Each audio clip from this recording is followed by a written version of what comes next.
Moi kaikille! Kristinuskon Jumalasta on paljon erilaisia käsityksiä ja useat niistä ei pidä yhtä Raamatun kanssa. Ja senpä takia mä halusin tehdä tällaisen videon, jossa mä kerron, että millainen Jumala on Raamatussa ja ihan niin kuin mulle henkilökohtaisesti mitä Jumala merkitsee. Ja tuun tekemään tästä monta videota, koska enhän mä voi yhteen videoon saada mahdotettua kaikkea. Jumala on niin paljon, että siis ei sitä voi edes sanoin kuvailla.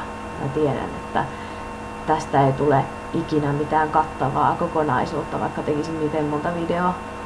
Mutta jotain haluan kertoa, koska Jumala on mun elämään antanut niin paljon. Ja mä tässä vähän katson lunttilappua, että muistan sanoa kaiken mitä mun piti sanoa. Elikkä mä haluan tässä nyt muutaman asian sanoa Jumalasta ja jatkan niistä sitten toisilla videoilla enemmän. Ja tulee olemaan nyt tässä videolla vaan ihan muutama asia ja sitten seuraavilla tulee sitten lisää niitä asioita. Eli Jumala on rakkaus ja se merkitsee mulle ihan älyttömän paljon. Että Jumala rakastaa ja Jumala on mun paras ystävä. Vaikka mulla on paljon ystäviä, niin, jotka on mulle ihan tosi tärkeitä, joita mä rakastan ihan älyttömästi, niin Jeesus on kuitenkin se ykkönen aina. Koska kukaan ei voi rakastaa niin kuin Jeesus. Ja se on ihanaa, kun Jumala on täydellinen. Niin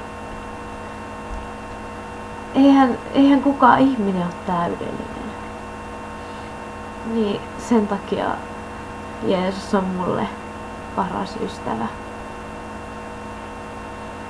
Ja tämän lisäksi Jeesus on mulle myöskin lohduttaja. Silloin kun on vaikeeta, niin hän osaa lohduttaa paremmin kuin kukaan muu. Ja hän myöskin on auttaja. Ihminen ei voi tehdä paljon, kun toisella on hätää. Mutta Jumala voi tehdä ihan mitä vaan. Mä lopetan tämän videon nyt tähän. Toivottavasti pysytte kanavalla, koska oikeasti mä haluan, että saatte tietää enemmän siitä, mikä on mun elämän muuttanut ja mikä on mun elämän tärkein asia. Elikkä ensi videoon, moikka!